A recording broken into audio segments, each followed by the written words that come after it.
Hello and welcome to another Bushwhacker review. As you can see in front of you, it's time for another NASCAR Authentics review.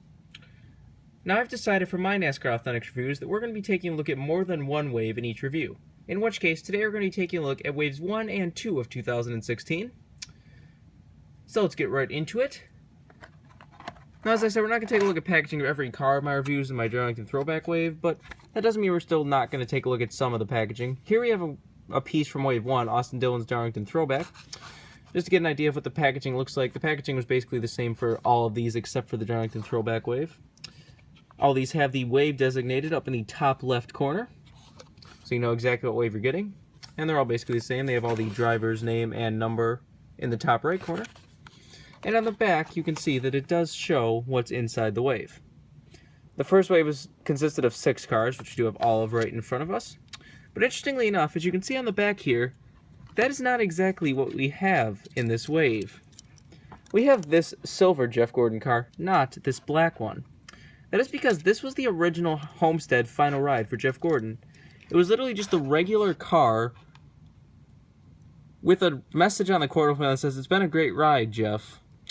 Now, obviously, people were none too pleased with that Jeff Gordon, a legend in our sport, gets a crappy message quarter panel on a standard car for his final race. Now, luckily, Axalta heard those cries and took that down, and eventually we got to this for his final ride. They took the Axalta car and made it a nice metallic silver for his final ride to at least get something special. And I'm glad they did this. I like final ride stuff. I mean, this ended up not being his final ride because he came back in the 88 car to sub for Dale Jr. the next year. But this is better than nothing, and this still is kind of his final 24, final with Axalta, which was DuPont and all that good stuff. This diecast isn't perfectly accurate because he did actually make the chase and make the final 4 for this car, so it did actually have the yellow splitter and the chase banner and the spoiler and all that on the real race. But you can't blame Lionel for that because I don't think anyone expected him to do that, and this was produced before. I think some of these diecasts are actually ready for his final race. So it was definitely an excellent choice for the first wave. You know, they tried pretty decently in the first wave of these cars we have in front of us. Jeff Gordon's final ride was definitely something that was probably going to sell pretty well, and they were right about that. They did actually make a chase version of his final ride car as a raced version. Kind of like a true final ride race version. So, you know, if you really want the chase stuff, you can get that one instead of this one. This is just kind of what the standard 164 and 124 look like. This is a pretty nice looking paint scheme. As you know on my channel, I've always been a fan of these kind of silver metallic cars, so I can't complain about this one too much. I mean, I definitely would have loved maybe a sort of retro or something, like a throwback type deal for his final race, but we did get the rainbow car, which is in Wave 2. We'll get to that later, but nevertheless, see on the back, it still had a message, "Congratulations, Jeff," from 12,500 Axalta employees around the world. So, not a bad way to send off a driver. I hope we get Tony Stewart's final ride in the NASCAR Authentics line. His had like a silver to black kind of fade with a bunch of signatures from his team on the car. But overall, not a bad car at all. Continuing on with the first wave, we have Eric Almirola's Darlington Throwback.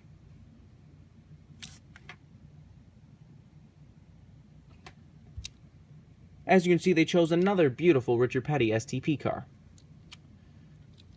If you watched my Darlington Throwback Wave review, you know that was the 1979 STP car. This, I believe, is like 1973 or 4 or something. I forget exactly which one this was. This one was the kind of, you know, a little bit different, had a little bit of the orange on the roof and everything. I think this was one of the Dodge Charger race car paint schemes.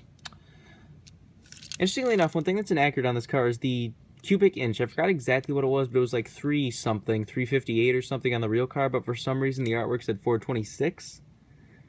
That's something weird that they were just like, here's our stuff, and then just changed. I don't know why Richard Petty can't get his stuff straight. Because it definitely did make an inaccurate diecast.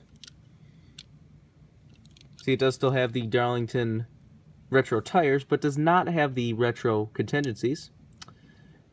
For some reason, that was kind of a late change, so a lot of these early diecast for the Darlington throwbacks did not have it in 2015. Luckily, all the 2016 ones did have it. Very nice looking painting. You can never go wrong with the Petty blue and the STP orange, but I think I do like the 2016 Darlington throwback better than this one. but this is still a fantastic looking diecast. Next up, we have another 2015 Darlington throwback, and that is Tony Stewart's Bass Pro Shops throwback. This is another one that kind of falls under the fake throwback or not real throwback. This was based on the branding of the Tracker boats from the 1980s, which they made a paint scheme out of instead of, a retro, actual old Bass Pro Shop car. But I mean, they really only had Dale Earnhardt's old car to go off of, so I don't blame them too much. But this one still looked pretty nice. It had the nice metallic silver with the kind of vintage red and brown orange type colors, so wasn't a bad idea at all. This car looked pretty nice. The rear car had a little bit of a better look to it. It wasn't as sparkly, but there's enough versions of this car you can get. I think there's like the liquid color, something that probably looks the most accurate to this paint scheme if you really want a 124. This again has the retro tires, but no retro contingencies or anything. One thing that did annoy me is it has this retro Bass Pro Shop logo on the hood, but then they use like a regular one on the quarter panel. Go all the way, people. Let's have the retro Bass Tracker logo on the C-post too. I don't like when these are kind of half. Like, I really wish like Mobil would have done some sort of a retro logo on this car or something, but you can't complain too much. It was kind of sad that 2 years of the Darlington throwback and Tony Stewart didn't actually have one of his old paint schemes in either one. I mean, they probably couldn't do an old orange Home Depot car or anything, but I don't know. We did get 2 Tony Stewart throwbacks in 2016 with Joey Logano and Carl Edwards. But, it would have been nice to see. Nobody's actually driven one of their own old paint schemes yet, I don't think. I think these are all team throwbacks or sponsor throwbacks. I can't remember if anyone's actually driven one of their old throwbacks in a Darlington race yet. I think Derek Cope did in the Xfinity series, but, I don't think anyone's done it in Cup, is what I mean. But very nice car. Not a bad choice for this wave at all. I know we finish off with the Darlington throwbacks in Wave 1, with probably the most sought-after one of this wave, and that is Austin Dillon's American Ethanol throwback. More importantly, a DNP car. That's why I have one sealed in the back there. But this is a car that was offered, DNP'd, and everyone just kind of was like, oh well. And then suddenly, when this wave started showing up, this was the one that started to make some people be like, it's fake. This wave is totally fake. Leno isn't doing authentics. Because, nobody expected this one to pop up. But then when we realized it was real, the race was on to find this car. This is one of a few DNP cars in this series. Every few waves, they seem to have one or a car that wasn't made in 1/64 scale or whatever it is. But this is one that was a full DNP, so if you want this paint scheme, this authentics version is literally the only way to get it. This is a throwback to the Richard Childress CRC car of the 1970s. Interestingly enough, as you can see, this one actually does on the quarter panel have that retro Bass Pro Shop logo that's on the hood of Tony Stewart's car. So that's a very, very nice touch right there. That's what I wish they would have put on the quarter panel of Tony Stewart's car too. I think the Cheerios logo is a little retro too, but it's kind of hard to tell because I don't think their logos change very much. It's funny how American Ethanol keeps getting this race. That not Dow or not Cheerios has wanted it yet, but this one actually does have the retro contingency sponsors, and still has the retro tires, of course. It's a very nice throwback, and I always love DMP cars, and anything we can get exclusive to a line is really what kind of grows the line, if you know what I mean.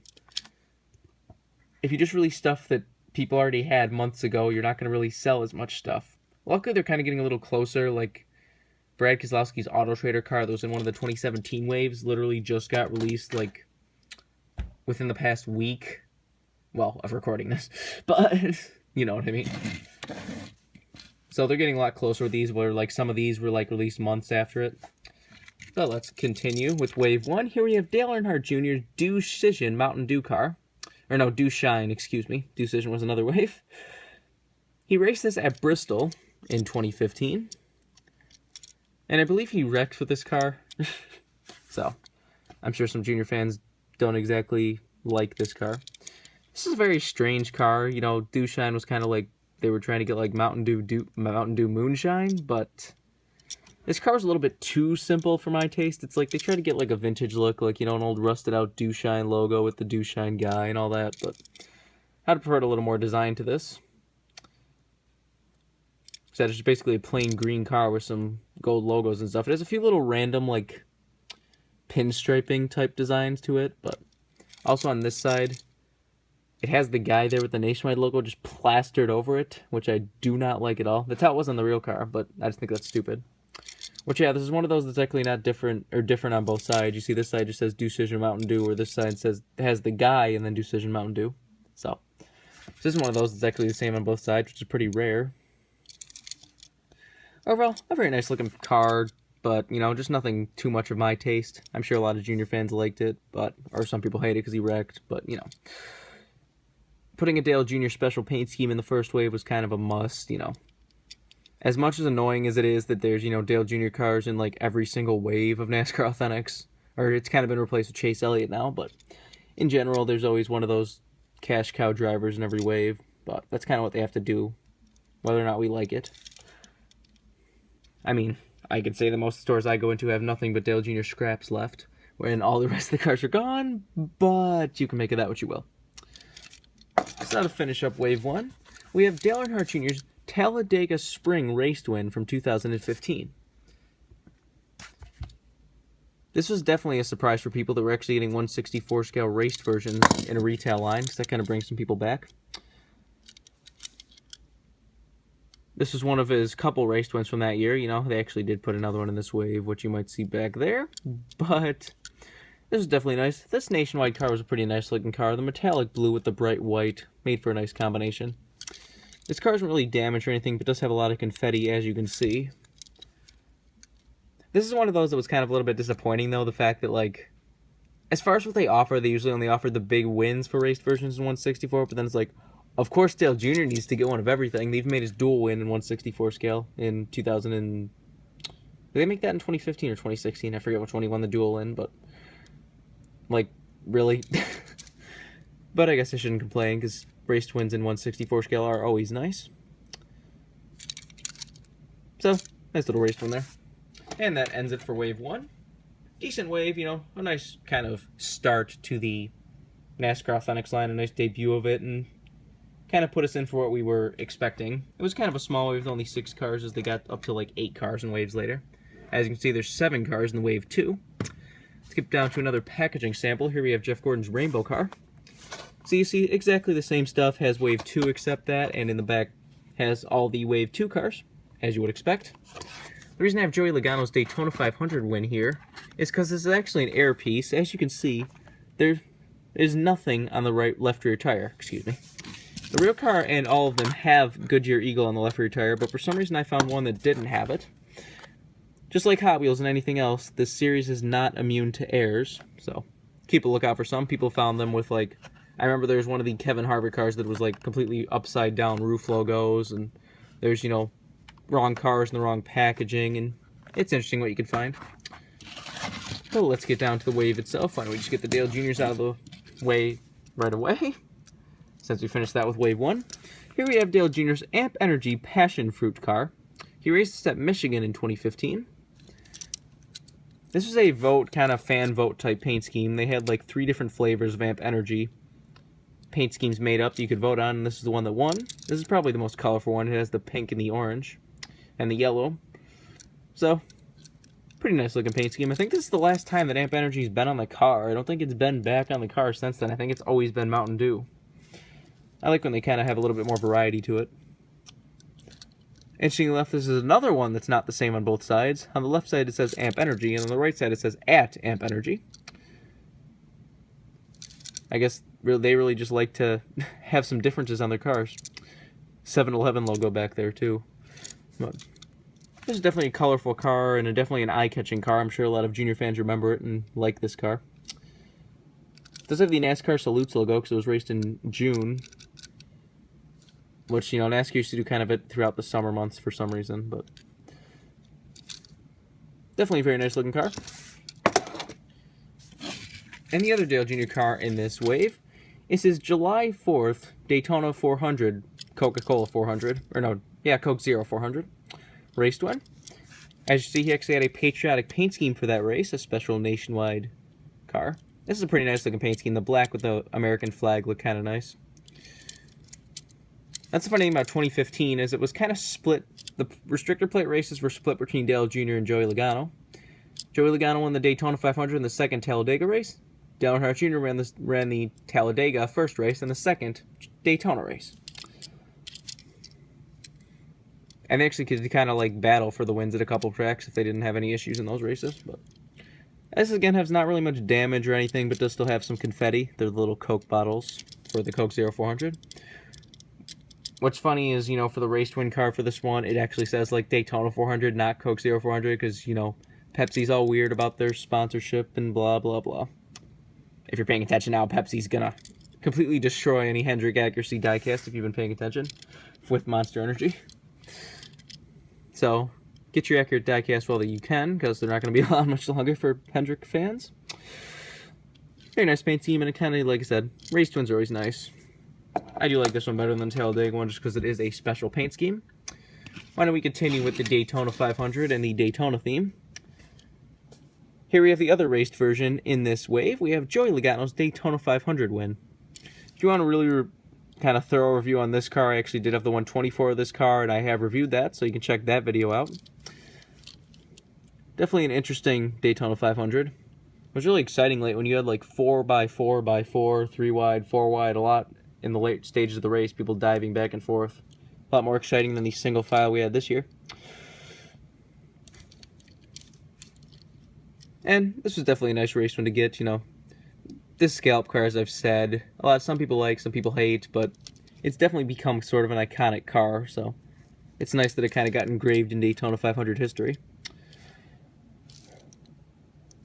So, very nice piece. Next up we have another DNP car. Here we have Tony Stewart's Mobil 1 Americana car.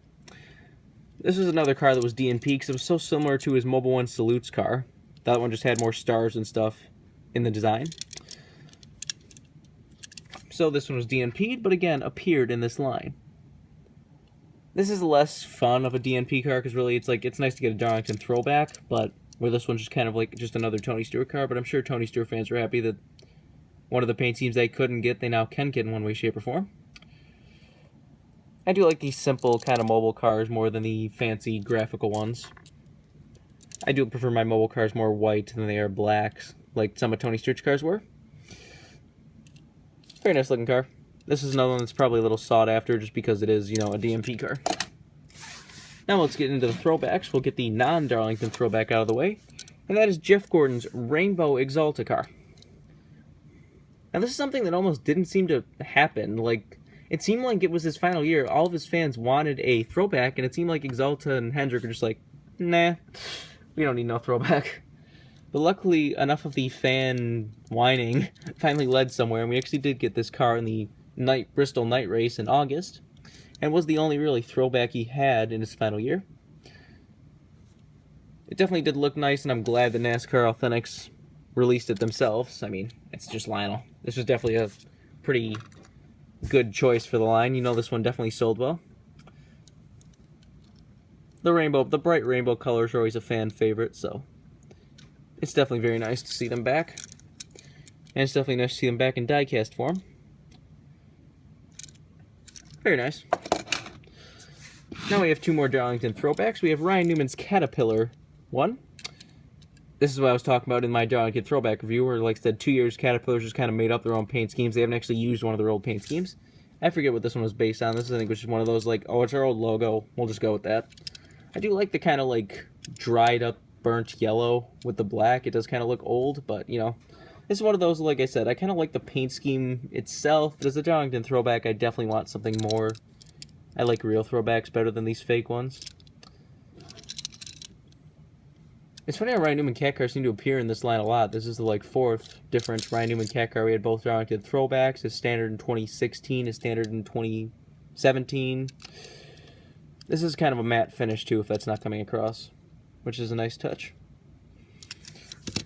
And finally, with Wave 2, we have Chase Elliott's Nappa Auto Parts Darlington throwback.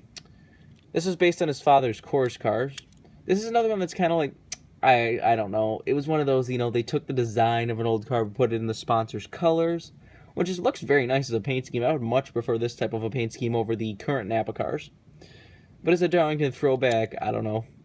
I wish they would have made it a little bit more, you know, at least choose a paint scheme that's in Nappa colors or They could have probably gone with the other course car, the blue and white one. That kind of fits Nappa's colors a little bit better. But as it is, they just doesn't really work. So you got a little bit of an error there too, where it looks like they double stamped Nappa know-how on the roof. Maybe even the number too. Like I said, these Authentics seem to have a little bit more QC issues than some of the other cars. But like I said, as a paint scheme itself, I really like this car. Just the bright metallic Nappa blue with the yellow and red just makes for a very nice combination. This almost looks similar to the old Mike Skinner Lowe's cars too, if you remember those. So, not bad. Overall, you know, a pretty solid first couple waves for this line. It definitely debuted the wave pretty well and got people excited for what was to come. As you know, we're kind of almost practically like 13 waves in now. We had 11 waves in 2016, and we're already into wave 2 of 2017. Oh, knocked over the camera. So, you know, it's definitely attracting fans, and NASCAR Authentics are definitely just, it brings us back to the old winner circle days or the old racing champion days or whatever it is you like. If you want any of these cars, you probably have to go to eBay. There might be a few scraps laying around at some stores, but in general, you're probably not going to find these in stores anymore.